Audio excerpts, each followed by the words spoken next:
सभी राज्यों में मुख्यमंत्री फहरा रहे हैं झंडा। नितिन गडकरी की भी एक तस्वीर आई है। केंद्रीय मंत्री नितिन गडकरी अपने आवास पर तिरंगा फहराते हुए।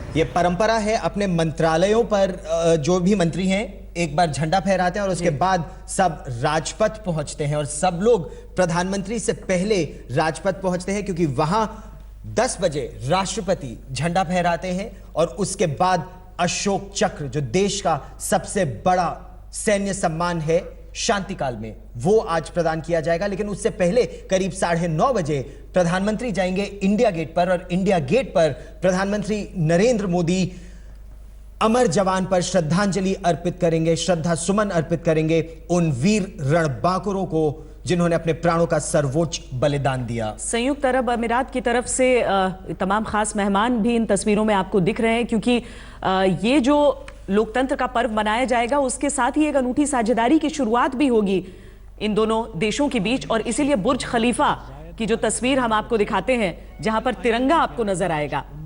सशस्त्र बल के डिप्टी सुप्रीम कमांडर महामहिम शेख मोहम्मद बिन जायद अल नहयान की मुख्य अतिथि हैं इस वर्ष गणतंत्र दिवस पर। भारत और संयुक्त अरब अमीरात सैंडहर्स्ट के पढ़े हैं, मिलिट्री कमांडर हैं, हेलीकॉप्टर पायलट रह चुके हैं। उसके बाद उन्होंने संयुक्त अरब अमीरात को किस तरह से आधुनिकीकरण के दौर में लाने में अहम भूमिका निभाई, ये देखने काबिल है। और एक और अहम बात एयर मार्शल त्यागी, जो भारत और संयुक्त अरब अमीरात की वायुसेना है, उन्होंने जो अभी एक्सरसाइज की है, डेजर्ट ईगल एक्सरसाइज, दोनों देश आपसी सैन्य साझेदारी को बढ़ाने का प्रयास कर रहे हैं। जी हाँ, जब भी कोई दो देश आपस में जॉइंट एक्सरसाइज करते हैं तो एक दूसरे से काफ़ी सीखने का मौका मिलता है। इन्होंने भी, ये हमारे नए गठबंधन हो रहे हैं और उसमें आगे चल के इसकी बड़ी स्ट्रैटेजिक इंपॉर्टेंस रहेगी। एक और एडमिरल सिन्हा जो भूमिका रही है यहां पर संयुक्त अरब अमीरात की, इंफ्रास्ट्रक्चर में इन्वेस्टमेंट, भारत में किस तरह से निवेश करना है, उन्होंने एक बहुत अहम भूमिका वहां भी निभाई है जब प्रधानमंत्री नरेंद्र मोदी वहां गए। जी, ये उनके पिछले दौरे के बीच एक बहुत बड़ा एक समझौते पर हस्ताक्षर हुआ है, क्योंकि वो बहुत कीन थे कि हमारे देश में वो निवेश करें और देखा गया कि इंफ्रास्ट्रक्चर के सेक्टर में वो करने में ज़्यादा कीन थे। दो चीज़ें हैं, एक तो जो जिसको कहते हैं कि रिजर्व्स, कंट्री के रिजर्व जो हैं, रिजर्व के मामले में यूएई एक बहुत ही धनी देश है और उनके पास पैसे हैं इतने जो कि वो इन्वेस्ट करेंगे, तो अपने फ्रेंडली कंट्रीज में वो इन्वेस्ट करना चाह रहे हैं और इसकी शुरुआत हो भी चुकी है। ये बुर्ज खलीफा की तस्वीरें जो तिरंगे के रंग में रंगा हुआ है, 26 लाख भारतीय करीब रहते हैं यूएई में और उनके लिए भी एक बहुत निर्णायक रहेगा। बहुत शांतिपूर्ण ढंग से वहां पर रहते हैं और उम्मीद है कि ये जो नई साझेदारी है उसके साथ एक नई शुरुआत, कुछ और कदम साथ बढ़ाए जाएंगे।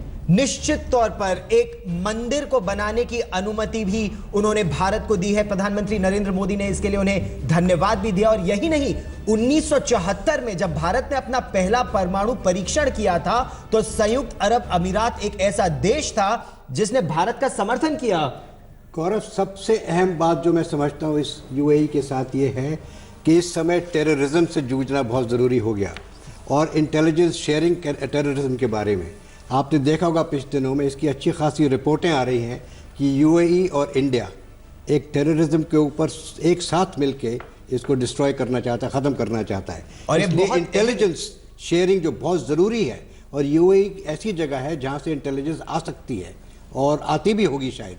तो मैं समझता हूँ सबसे अहम बात मेरे लिए जो ये है कि intelligence sharing and similar thoughts on counter terrorism, ये बहुत बड़ी बिल्कुल सही। और आतंकवाद पर लगाम लगाने के लिए एक अहम भूमिका निभाई है। संयुक्त अरब अमीरात ने दाऊद इब्राहिम के ठिकानों की जानकारी, दाऊद इब्राहिम पर किस तरह शिकंजा कसेगा, उसमें भारत और यूएई की साझेदारी बहुत अहम है। और श्वेता, ये तस्वीरें राजपथ की, यहीं से अब से थोड़ी देर में परेड का शुभारंभ होगा, लेकिन 9:30 बजे इंडिया गेट पर, और यह सलामी मंच